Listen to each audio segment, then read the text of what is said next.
Hello everyone, this is Mrs. Lindsay. Today we're going to talk more about limits and asymptotes, and specifically with the vertical asymptotes and horizontal asymptotes. So let's go ahead and get started here. Alright, vertical asymptotes. Why do they happen? Can you write an example, and how are they different from the situation that leads to holes in the graph? So I would like you to pause and think about this a little bit. See if you can kind of come up with a few answers for here. Write an example. Think about why they happen, and again, what's the difference between a hole? So think about those and try to brainstorm and write your answers for those. Okay, so hopefully you're thinking about, they're in division problems, in other words, rational functions, because again, you can't divide by 0. So an example, I'm going to go ahead and just make one, and hopefully you have one on as well. So basically it's when you have a polynomial divided by a polynomial. I'm going to write mine in factored form. You didn't have to. There's several, actually an infinite amount of examples, but this is just one example. That's an example of a rational function. Okay, so what would be the different situation where we have a vertical asymptote versus a hole? Well, if we take a look at my example that I just wrote up here, if you have x equals 3 versus x equals -2, both of those would give us undefined values because we can't divide by 0. One of them is a vertical asymptote and one of them is a hole. Well, if you take a look here, which one cancels out, which term cancels out? Well, that term would be the x minus 3. So in other words, where I get the value of x equals 3. So this is a hole where x minus 2 would be our vertical asymptote. Okay, so a hole is what we call a removable discontinuity.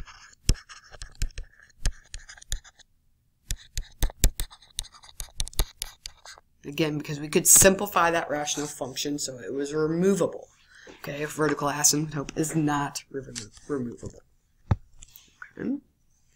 Alright, so let's kind of switch gears here and talk about horizontal asymptotes. These occur when you have a rational function which with equal degrees in the numerator and denominator, or when you have a larger degree in the numerator than the denominator. And again, can we write an example of each of these? So we kind of talked about this the other day. So go ahead and pause and write an example of both of those, please. Okay, so I just wrote a couple of different examples here. One with equal degrees here. Equal degrees, so again, your horizontal asymptote would be your leading coefficients, 3/2. And in this case here, now I have larger degree in the denominator than the numerator, so we call this bottom heavy. So it would be a horizontal asymptote at 0. Okay. Really important, this next little portion down here. Asking for a horizontal asymptote is the same as asking what is the limit as x approaches either infinity or negative infinity. Okay, so again, might want to highlight that. I'll go ahead and highlight that. Asking for a horizontal asymptote is the same as asking what the limit is as x approaches infinity or negative infinity. Okay, so let's try a couple examples here, and I'm going to pull a couple examples from your notes from the previous day. So go ahead and find this example in your notes, and then we'll continue from there. Okay, so hopefully you remember from yesterday, or the previous notes, that the first thing we always want to try is direct substitution. So if I take 2 and I plug it in for every single x, what do you get? Well, right away I can see here in the denominator I'm going to get 0. And if I realize in the numerator here, I'm also going to get 0. So that's our indeterminate form, so we got to keep going. So what can we do? Well, let's look at factoring. We can factor this by grouping. So I'm going to kind of do that over on the side here. So if I take out what's in common in the first set of parentheses, it's x squared. What's in common here in the second set of parentheses, 2x minus 4 is 2. So then that factors into x minus 2, x squared plus 2. So let me go ahead and substitute that back in for the numerator. So I got x minus 2 over x times x squared plus 2 over x minus 2. And then again we have a term here that's going to cancel the x minus 2's. So then we have the limit as x approaches 2 of x squared plus 2. And then again we can do direct substitution. So if we plug 2 in for x, we're going to get 4 plus 2, so our limit would be 6. Alright, so let's try another one. Again, this one is from our previous notes, so go ahead and flip and find that. Okay, so what's the difference between this example and our previous example? There's a couple of them. Hopefully, as I said that, you're thinking, you know, well, here I see two terms. I have 7 minus a fraction, where this one is just one single fraction. So this is a rational function. So when we take a look at this and we're approaching this as infinity, that's another difference. This is when we need to think about our horizontal asymptotes. So we typically look at our degrees. Well, in order to look at our degrees, we need this to be a rational function. So in other words, we need to do this subtraction before we can even think about looking at the degrees. So over here on the side, I'm going to think about how can I actually do this subtraction. Well, hopefully you see here, yep, I need to multiply this by x squared in the top and bottom, so I have like denominators. And I can actually do my subtraction. So now I'll have 7x squared minus 3 in the numerator over x squared. So now I can address limit as x approaches infinity of my rational function. And now I can compare my degrees. So my degrees are equal. Therefore, I take my leading coefficients here. Well, my leading coefficient in the numerator is 7.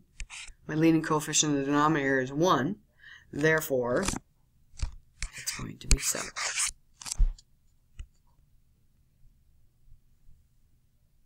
Okay, so let's review a few more limit examples.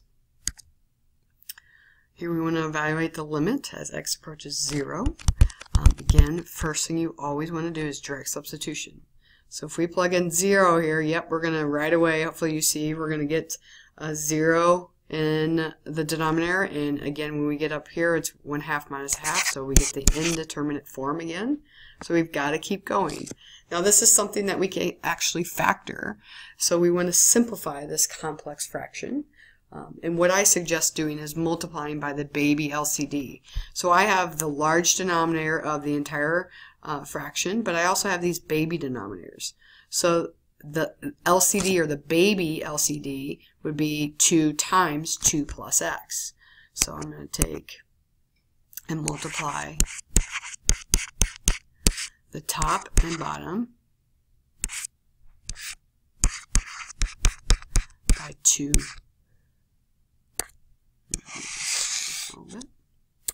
by 2 times and 2 plus x. Okay. So now remember, I have to FOIL this.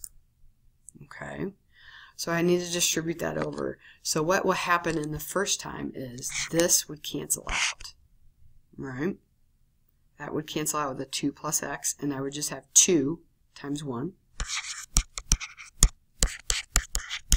So 2. Now when I distribute this one, okay, this is still both back in play. This time my 2 cancels, so I have the quantity 2 plus x times 1. Now realize this negative is still hanging out there. So I want to make sure I put parentheses there so I can distribute that later. And I'm not going to completely FOIL in the denominator here. I'm just going to take x times 2 and get 2x and then leave it as 2 plus x. So I can simplify just a little bit more. This negative needs to go through, so I'm going to have 2 minus 2. So I'll have 2 minus 2, which is going to be 0, and then I have negative x over 2x times 2 plus x. And I can cancel even a little bit more. These x's are going to cancel. So I have the limit as x approaches 0 to be negative 1 over 2 times 2 plus x. Again, because I canceled this x with that x. Now let's try direct substitution again. So I'll continue that over here. So I have negative 1 over 2 times 2 plus 0. So that's going to give me negative 1 over 4 for my limit.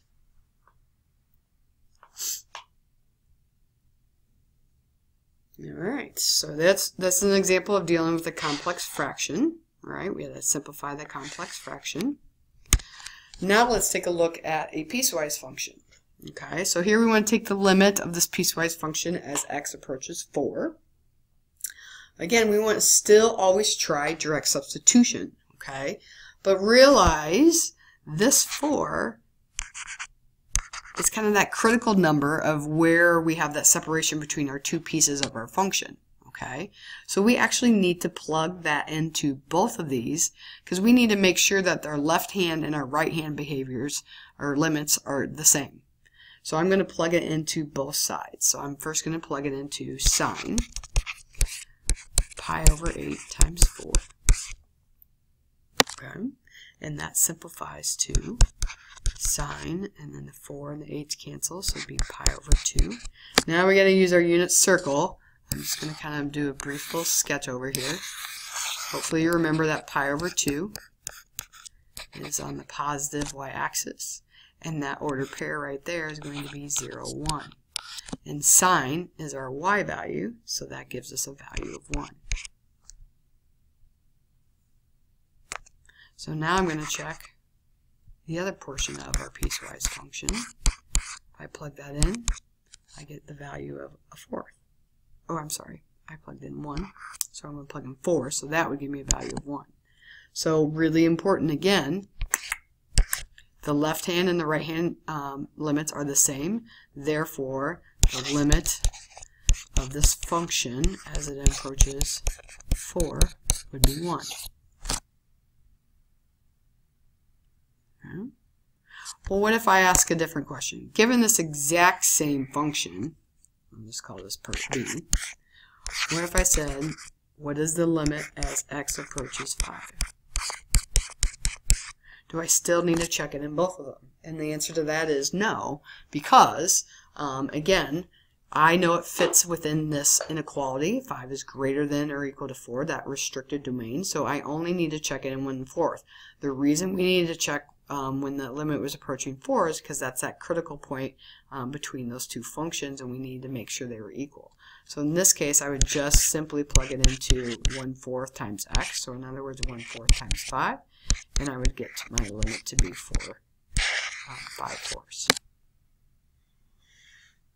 Okay, so let's try our next example here. Okay, so again, the first thing that you want to do is direct substitution. I went ahead and referred to the unit circle over here because we need to plug in sine of pi, but hopefully you remember, again, it's our y value, so that's going to give us 0. And also, hopefully you remember, cosecant of x is the reciprocal of sine, so that's 1 over sine x. So again, we'd get this to be 1 over 0. So direct substitution is not going to work, so we're definitely going to need to reduce this somehow. So let's go ahead and use this idea here that cosecant is the reciprocal. So write everything in terms of sine. Well, this is simply just a division problem. So I'm going to write it out horizontally instead of vertically. Dividing by a fraction is the same thing as multiplying by its reciprocal. So I'm really simply just looking at, continue over here, the limit as x approaches pi of sine squared x. Now I can again do direct substitution. So sine squared of pi, well, we already determined that is 0. Sorry, it's a little glitchy right there. Right, that's 0. So this is 0 squared is just simply 0. Okay. Alright, so this concludes our second day of limits with vertical and horizontal asymptotes.